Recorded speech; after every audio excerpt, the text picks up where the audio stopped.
Assalamualaikum warahmatullahi wabarakatuh. Waalaikumsalam warahmatullahi wabarakatuh. Di sini kami dari kelompok 3 akan menyampaikan tentang hasil observasi kami tentang perkembangan pendidikan damai.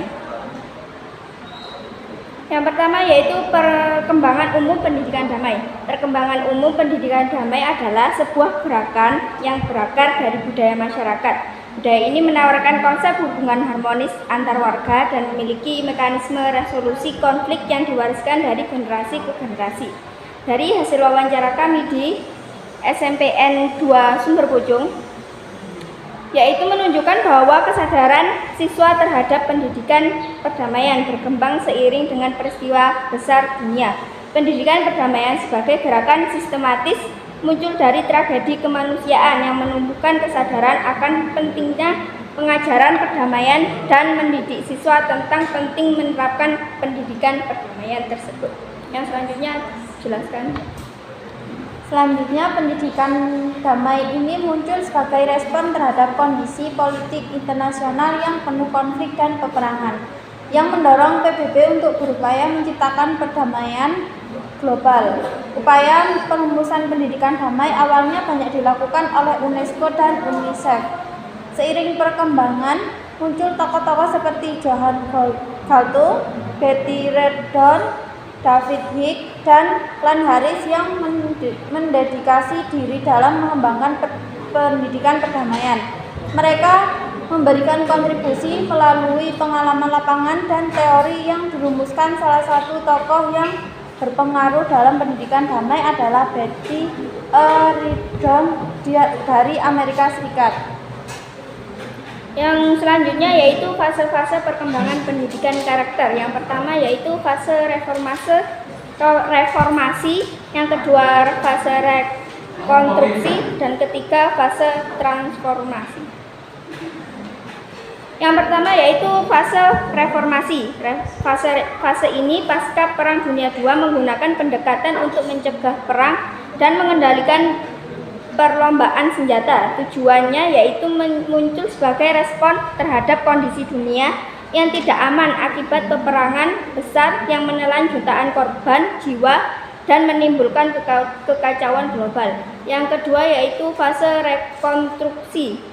Fase ini menggunakan pendekatan rekonstruksi, yaitu upaya untuk mengubah sistem internasional agar mendukung penghentian perang dan perlucutan senjata. Fase ini lebih menekankan perubahan aktor-aktor politik. Yang terakhir yaitu fase transformasi. Fase ini dalam pendidikan damai berfokus pada pendekatan yang luas, yaitu penolakan terhadap segala bentuk kekerasan, bukan hanya perang dan perlombaan senjata. Selanjutnya hasil wawancara dari SMPN 2 Sumber Pucung mengatakan bahwa banyak siswa melaporkan bahwa mereka merasa lebih mampu menangani konflik setelah mengikuti program pendidikan perdamaian. Mereka menunjukkan empati dan lebih memahami pentingnya toleransi. Selanjutnya adalah perkembangan pendidikan damai di Indonesia. Perkembangan pendidikan damai di Indonesia didorong oleh berbagai masalah sosial yang muncul dalam masyarakat.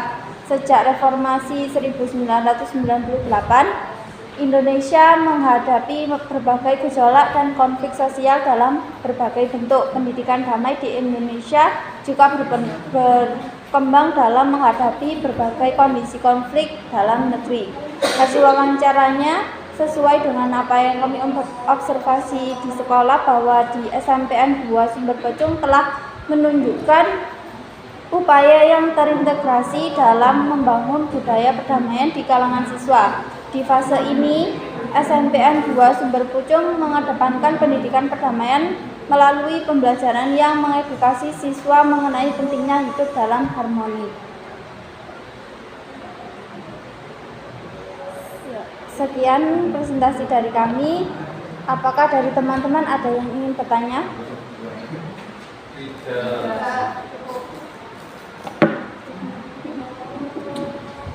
Baik, jika tidak ada yang bertanya, terima kasih dari teman-teman yang sudah menyimak hasil wawancara kami. Demikian, terima kasih. Assalamualaikum warahmatullahi wabarakatuh.